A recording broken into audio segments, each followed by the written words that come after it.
আসসালামু আলাইকুম সবাইকে। Welcome back to my channel Bibi fusion. আশা করি আপনারা সকলে ভালো আছেন। আজকে আরও একটি নতুন রেসিপি নিয়ে চলে আসলাম আপনাদের মাঝে। আজকে আমরা তৈরি করতে যাচ্ছি শীতকালীন সবজি বাঁধাকপির পাকোড়া।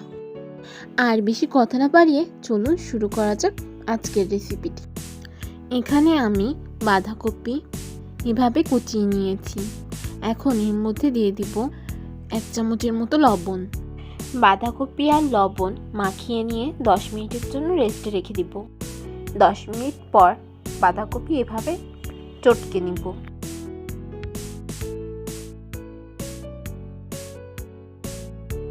এইভাবে চটকাতে এক পর্যায়ে দেখবেন বাঁধাকপি থেকে এভাবে পানি বের হয়েছে।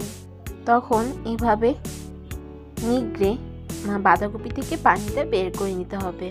এখানে বাঁধাকপি থেকে পানি বের করে নিয়েছি। এখন এর মধ্যে দিয়ে দিব পেঁয়াজ কুচি।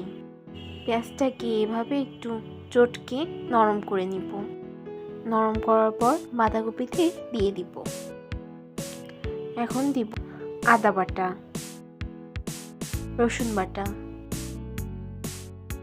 আর দিব চাট মশলা। এখন দিব চিলি ফ্লেক্স, কুচিয়ে রাখা কাঁচামরিচ দিয়ে দিব, বিট লবণ দিব, ধনে পাতা কুচি দিয়ে দিব।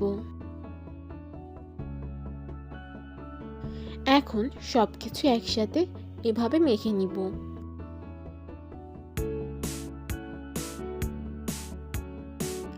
এখন দিব চালের গুঁড়া। চালের গুঁড়া একসাথে দিব না, আস্তে আস্তে করে অল্প অল্প করে দিব আর এভাবে মাখবো।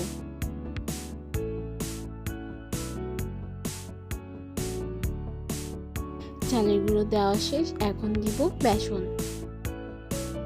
বেসনও একসাথে ভালো করে মাখিয়ে নিব।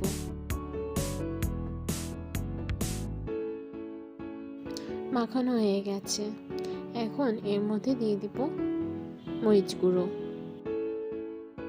দিয়ে দিব হলুদ গুঁড়ো, ধনে গুঁড়ো দিয়ে দিব, আর দিব জিরে গুঁড়ো। সবকিছু একসাথে ভালোভাবে মিশিয়ে নিব। আপনারা দেখতে পাচ্ছেন আমার মেশানো হয়ে গেছে। এখন এগুলোকে ভেজে নিব। এই জন্য চুলায় চলে যাব। একটা কড়াইতে তেল গরম হওয়ার জন্য দিয়েছি। তেল গরম হয়ে গেলে এভাবে মিশ্রণটি পাকোড়ার শেপ দিয়ে ভেজে নিব। আমি এরকম শেপ দিয়েছি, আপনারা আপনাদের ইচ্ছা মতো যে কোনো শেপে দিতে পারেন।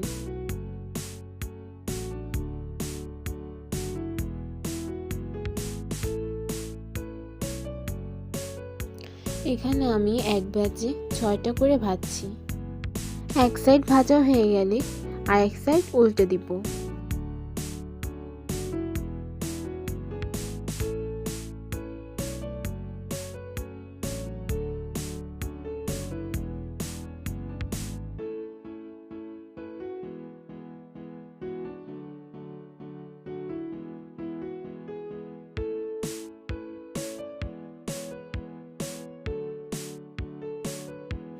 আরেক সাইড হওয়ার জন্য অপেক্ষা করব। আবারও আরেকবার উল্টে দিব, যাতে পাকোড়াগুলো ভালোভাবে ক্রিস্পি হয়। এখানে আমি চুলার আঁচ একেবারে লোতে দিয়ে ভাজছি, যাতে পাকোড়াগুলোর ভিতরেও সিদ্ধ হয়ে যায়।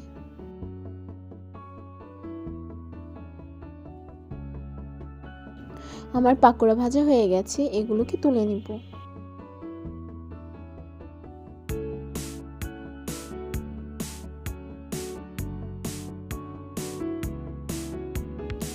একইভাবে বাকিগুলো ভেজে নিব।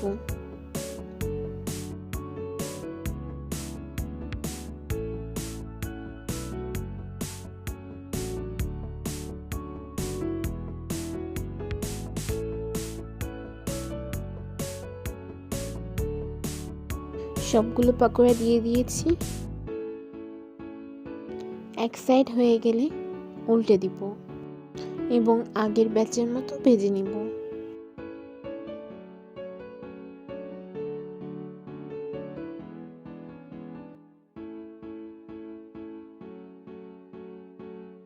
ভাজার শেষে সসের সাথে পরিবেশন করুন বাঁধাকপির পাকোড়া। এই পাকোড়া খেতে অসাধারণ লাগে, আমার খুবই পছন্দের একটা স্ন্যাক। বাসায় একবার এভাবে বাঁধাকপির পাকোড়া তৈরি করে খেয়ে দেখবেন। আশা করি আমার এই রেসিপিটি আপনাদের ভালো লেগেছে। যদি ভালো লেগে থাকে তাহলে লাইক, শেয়ার, সাবস্ক্রাইব করে আমাদের পাশে থাকবেন এবং আমাদের ভিডিও সবার আগে দেখার জন্য বেল আইকনে ক্লিক করে দিবেন। আজকে এই পর্যন্তই, দেখা হবে পরবর্তী ভিডিওতে। ততক্ষণ আল্লাহ হাফেজ।